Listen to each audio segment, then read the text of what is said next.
Hello students, आज की class में हम बीटीसी, जिसे अब डीएलएड के नाम से जाना जाता है, के प्रथम सेमेस्टर के तृतीय प्रश्न पत्र विज्ञान के महत्वपूर्ण प्रश्नों को हल करने वाले हैं। ऐसे प्रश्न पत्र जो परीक्षा में अक्सर पूछे जाते रहते हैं। प्रथम सेमेस्टर की परीक्षा प्रारंभ होने वाली है, उसके पहले हम महत्वपूर्ण प्रश्नों को रिवाइज करेंगे। तो स्टार्ट करते हैं क्वेश्चन नंबर 1 से। क्वेश्चन नंबर 1 है, मनुष्य श्वसन करता है। मनुष्य का मुख्य श्वसन अंग हमें बताना है। नाक, फेफड़ा, गलफड़ा या फिर सभी। मनुष्य का मुख्य श्वसन अंग है फेफड़ा।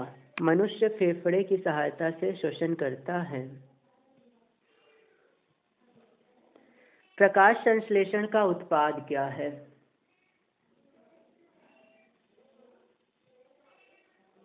प्रकाश संश्लेषण की क्रिया के फलस्वरूप हमें ऑक्सीजन और मंड प्राप्त होता है। तो ऑप्शन नंबर सी सही है। आ और बा दोनों, ऑक्सीजन भी मिलता है और मंड या स्टार्च भी मिलता है। प्रकाश संश्लेषण की क्रिया किन में होती है?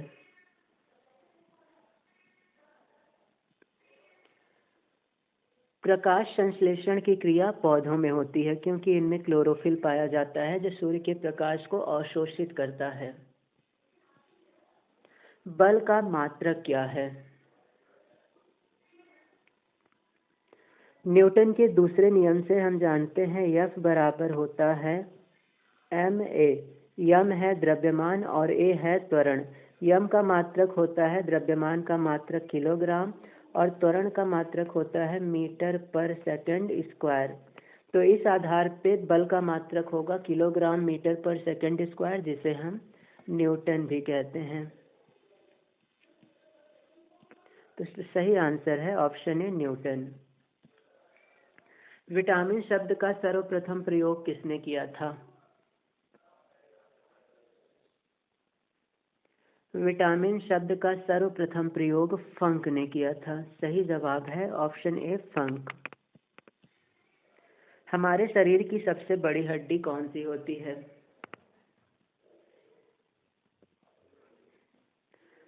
हमारे शरीर की सबसे बड़ी हड्डी फीमर, जांघ की हड्डी होती है।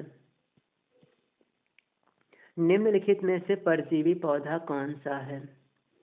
अमरबेल, चंदन, रेफ्लेशिया या फिर ये सभी। परजीवी पौधे ऐसे पौधे होते हैं जो दूसरे पौधों पर निवास करते हैं और उन्हीं से अपना भोजन भी प्राप्त करते हैं। तो ऐसा पौधा है अमरबेल। अमरबेल एक परजीवी पौधा है। मनुष्य की खोपड़ी में कितनी हड्डियां होती हैं? मनुष्य की खोपड़ी में 14 जोड़ी हड्डियां होती हैं। 14 जोड़ी। इसका मतलब 14 दूनी 28। तो हमारी मन खोपड़ी में 28 हड्डियां होती हैं। किसी धातु के तल का क्षेत्रफल का मात्रक क्या होता है? किसी धातु के तल का क्षेत्रफल क्या होता है? तो किसी धातु का तल होता है जिसमें लंबाई चौड़ाई होती है। तो इस आधार पे उसका एरिया होता है लंबाई इंटू चौड़ाई। लंबाई का मात्रक मीटर, चौड़ाई का मात्रक भी मीटर। इसे हम लोग मीटर स्क्वायर लिखेंगे और मीटर स्क्वायर को वर्ग मीटर पढ़ा जाता है। तो सही जवाब है ऑप्शन सी, वर्ग मीटर। निम्नलिखित में से यौगिक है।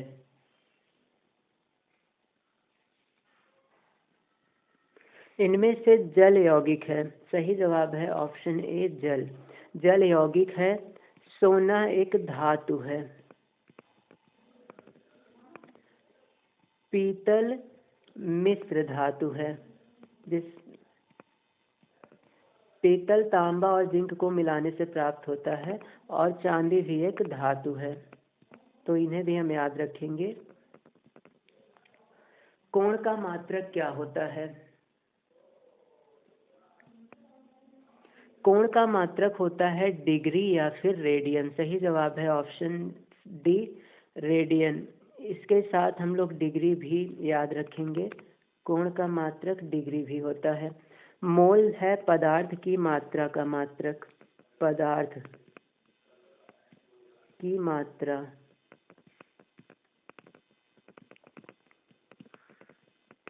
स्टेरेडियन है घन कोण का मात्रक। एम्पियर है विद्युत धारा का मात्रक। विद्युत धारा। कोण के साथ हम इन सबको भी याद रखेंगे। निम्नलिखित में से उभयचर प्राणी कौन है? ऐसा प्राणी जो धरती पर भी रहता है और जल में भी रहता है। तो सही जवाब है कछुआ। कछुआ एक उभयचर प्राणी है। वायु क्या है? विषमांगी, शुद्ध पदार्थ, यौगिक या फिर सामांगी? तो सही जवाब है वायु एक सामांगी मिश्रण है। सामांगी मिश्रण ऐसे मिश्रण को कहते हैं जिसमें घुले हुए पदार्थ दिखाई नहीं देते हैं।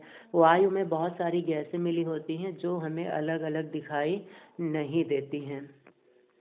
फल का पेड़ से गिरना किसका उदाहरण है? फल का पेड़ से गिरना, जब भी फल पेड़ से टूटता है तो वह गुरुत्वाकर्षण बल के कारण नीचे गिरता है। तो यहाँ पर फल का पेड़ से गिरना गुरुत्व बल का उदाहरण है।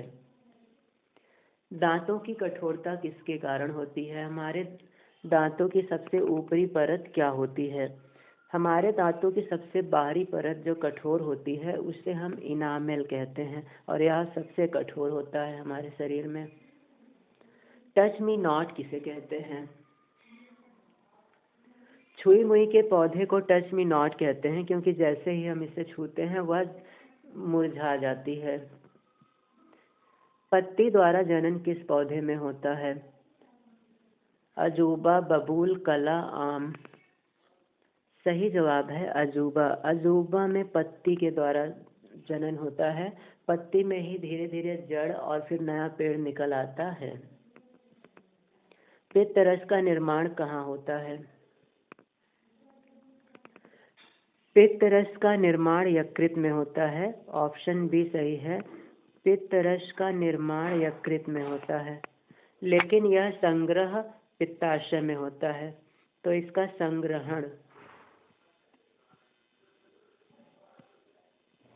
संग्रहण पित्ताशय में होता है, इकट्ठा पित्ताशय में होता है और बनता यकृत में है। निम्नलिखित में से उपधातु है लोहा, चांदी, ऑक्सीजन, सिलिकॉन। इनमें से लोहा और चांदी ये धातुएं हैं। धातु। ऑक्सीजन अधातु है और सिलिकॉन उपधातु है। तो सही जवाब है सिलिकॉन उपधातु है। सजीवों और निर्जीवों के बीच की कड़ी किसे कहा जाता है?